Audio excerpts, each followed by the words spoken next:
नमस्कार दोस्तों, आज हम सुनेंगे नाग पंचमी की व्रत कथा।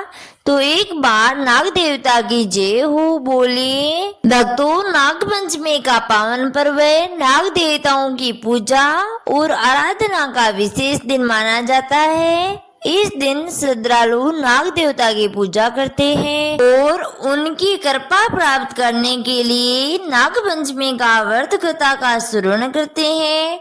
नाग पंचमी के पावन पर्व पर नाग देवता की पूजा करने से जीवन में सुख शांति आती है, नाग देवता की कृपा प्राप्त होती है और सर्व दंश का भय दूर होता है। मान्यता है कि जो श्रद्धालु नाग पंचमी का व्रत रखते हैं उन्हें इस दिन नाग पंचमी व्रत कथा का पाठ या श्रवण अवश्य करना चाहिए। भविष्य पुराण में वर्णित इस पावन कथा को नाग पंचमी के दिन श्रद्धा और विश्वास के साथ सुनने से उत्तम फल की प्राप्ति होती है। ऐसा भी माना जाता है कि इस कथा के श्रवण और नाग देवता की विधि पूर्वक पूजा करने से परिवार पर नाग दोष संकट दूर होता है तथा कुल में सुख समृद्धि बनी रहती है। तो आइए श्रद्धा और भक्ति के साथ सुनते हैं नाग पंचमी की पावन व्रत कथा। बोले नाग देवता महाराज की जय हो, भगवान शिव शंकर भोलेनाथ की जय हो। समय पहले की बात है, एक नगर में एक धनवान सेठ रहते थे। उसके 7 पुत्र थे और सभी पुत्रों का विवाह हो चुका था। उनके घर में बहुएं भी थी। परिवार सुख और समृद्धि से अपना जीवन व्यतीत कर रहा था। सेठ जी के 7 पुत्रों में सबसे छोटी पुत्री की पत्नी बहुत ही श्रेष्ठ चरित्र वाली, विदुषी, शांत स्वभाव की और अत्यंत सुशील थी। वह घर के सभी बड़े बुजुर्गों का सम्मान करती, सभी प्रकार के प्रेम पूर्वक व्यवहार करती थी। लेकिन उसके मन में एक बात का दुख था कि उसका कोई अपना भाई नहीं था। एक दिन बड़ी बहू ने घर की लिपाई पुताई के लिए पीली मिट्टी लाने की बात कही। उसने घर की सभी बहुओं को कहा, बहनों, आज हमें घर लेपने के लिए पीली मिट्टी लानी है, तुम सब मेरे साथ चलो। सभी बहुएं खुरपी और टोकरियां लेकर मिट्टी खोदने के लिए घर से निकल पड़ी। वे एक स्थान पर पहुंची और मिट्टी खोदने लगी। तभी मिट्टी के भीतर से अचानक एक सर्प बाहर निकल आया। सर्प को देखते ही बड़ी बहू ने घबराकर उसे खुरपी से मारने के लिए हाथ उठाया। तभी छोटी बहू ने तुरंत उसे रोकने वे कहा, दीदी, इसे मत मारिए, यह तो निरपराध है, इसे जाने दीजिए। छोटी बहू की बात सुनकर बड़ी बहू रुक गई। सर्प भी कुछ ही देर में वहीं शांत होकर बैठा रहा। छोटी बहू ने सर्प की ओर देखते हुए कहा, सर्प भैया, आप यहीं रहना, हम मिट्टी लेकर लौटते हैं, फिर आपसे मिलकर जाएंगे। इतना कहकर सभी बहुएं मिट्टी लेकर घर लौट आई। लेकिन घर पहुंचने के बाद छोटी बहू घर के कामकाज में ऐसे व्यस्त हुई कि उसे सर्प से अपना किया हुआ वचन याद नहीं रहा। अगले दिन अचानक उसे अपनी कही हुई बात याद आई। उसे बहुत दुख हुआ कि उसने सर्प भैया से वादा करके उसे पूरा नहीं किया। वह तुरंत बाकी बहुओं को साथ लेकर उसी स्थान पर पहुंची। वहां उसने देखा कि सर्प अभी भी उसी स्थान पर बैठा हुआ था। छोटी बहू ने हाथ जोड़कर कहा, सर्प भैया, आपको मेरा प्रणाम। सर्प ने उसकी ओर देखा और बोला, तुमने मुझे भैया कहकर पुकारा है, इसलिए मैं तुम्हें छोड़ देता हूँ। यदि तुमने मुझे बहन का रिश्ता ना दिया होता तो अपना वचन भूल जाने के कारण मैं तुम्हें डस लेता। छोटी बहू हाथ जोड़कर कहा, भैया, मुझसे भूल हो गई, घर के काम में पड़कर मैं अपना वचन भूल गई, मुझे क्षमा कर दीजिए। छोटी बहू की सरलता और सच्चे मन की बात सुनकर सर्प बहुत प्रसन्न हुआ और बोला, आज से तुम मेरी धर्म बहन हो, मैं तुम्हारा भाई। अब तुम्हें जब भी मेरी आवश्यकता हो मुझे याद करना। छोटी बहू की आंखों से खुशी के आंसू आ गए। उसने कहा, भैया मेरा अपना कोई भाई नहीं था, आज भगवान ने मुझे आप जैसा भाई दे दिया। इससे बढ़कर मेरे लिए और क्या सौभाग्य हो सकता है। कुछ समय बीत गया। एक दिन वही सर्प मनुष्य का रूप धारण करके सेठ जी के घर पहुंचा। उसने घर वालों से कहा, मैं आपकी छोटी बहू का भाई हूँ, मैं अपनी बहन को अपने घर ले जाने आया हूँ। घर के लोगों को आश्चर्य हुआ। उन्होंने वे जानते थे कि छोटी बहू का कोई सगा भाई नहीं है। तब उस सर्प ने समझाते हुए कहा, मैं दूर के रिश्ते में उसका भाई हूँ, बचपन में ही घर से दूर चला गया था, इसलिए आप लोग ने मुझे देखा नहीं। उसकी बातों और विश्वास दिलाने पर घर वालों को उसकी बात पर भरोसा हो गया, क्योंकि छोटी बहू को उसके साथ भेज दिया। रास्ते में जब कुछ दूर पहुंचते तो उस व्यक्ति ने छोटी बहू से कहा, बहन अब मैं तुम्हें एक रहस्यमय बात बताता हूँ।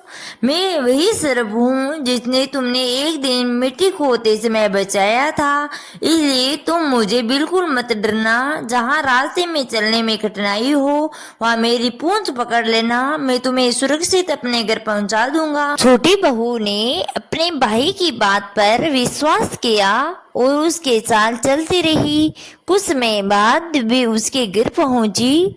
वहां का धन ऐश्वर्य देखकर छोटी बहू आश्चर्यचकित रह गई।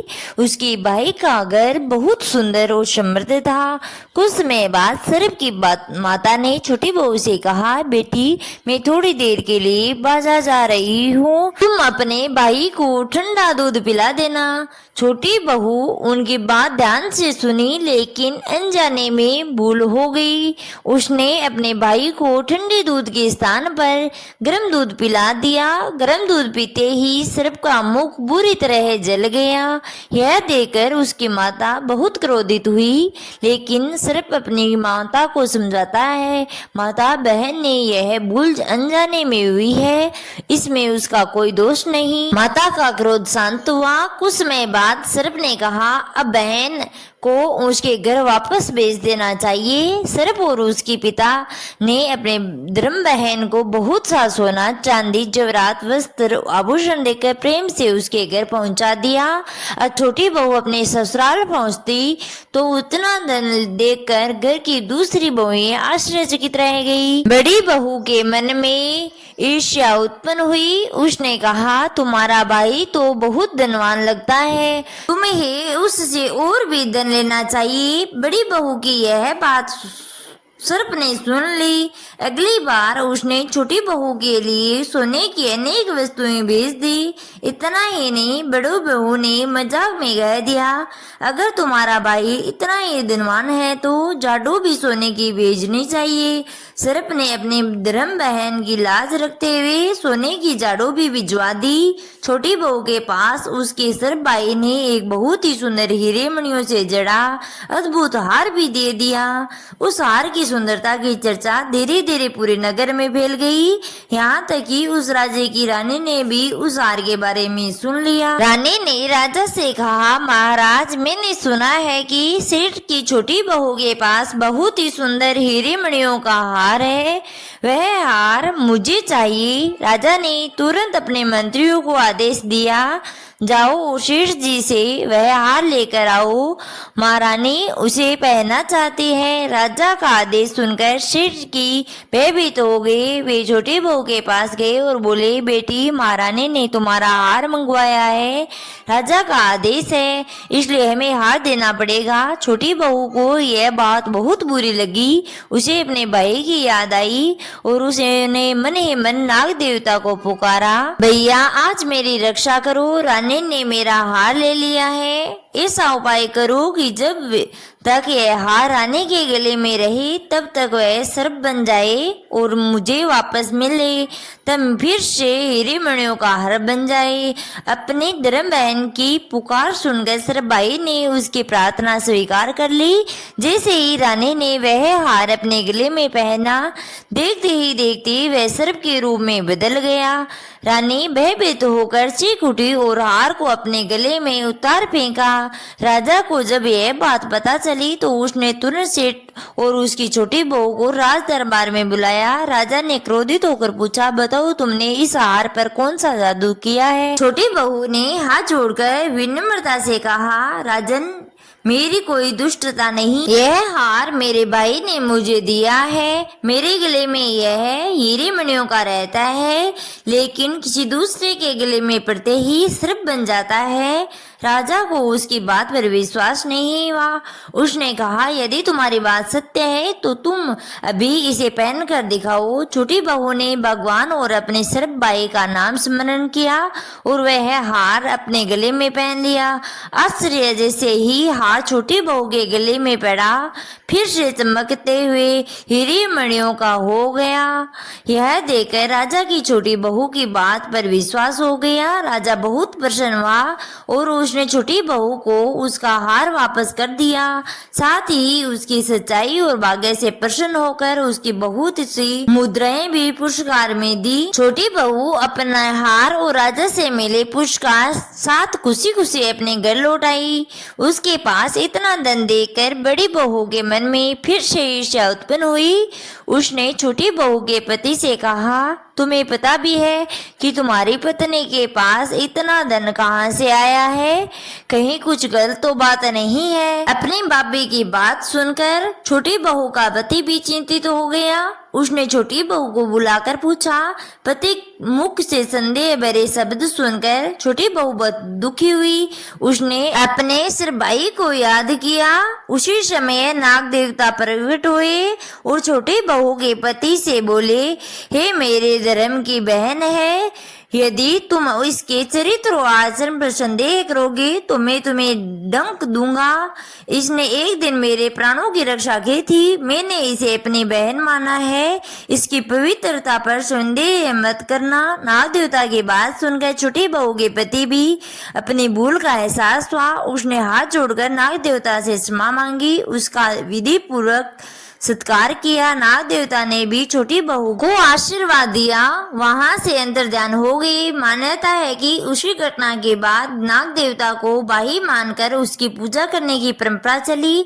नाग पंचमी का पावन पर्व मनाया जाता है। जो क्षत्रिय और श्रद्धालु नाग पंचमी के दिन श्रद्धा और विश्वास के साथ नाग देवता की पूजा करते हैं और उसी पावन कथा का स्मरण करते हैं, नाग देवता उन सब पर अपनी कृपा बनाए रखते हैं, परिवार में सुख शांति बनाए रहते हैं। हे नाग देवता महाराज, जिस प्रकार आपने अपनी धर्म बहन की रक्षा की, उसी प्रकार सभी भक्तों के परिवार की रक्षा करना, उसके घर में सुख शांति समृद्धि बनाए रखना। बोले नाग देवता महाराज की जय हो। तो यह थी नाग पंचमी की व्रत कथा। आपको कैसे लगी? अच्छी लगी हो तो चैनल को सब्सक्राइब जरूर कर लीजिए। धन्यवाद आपका।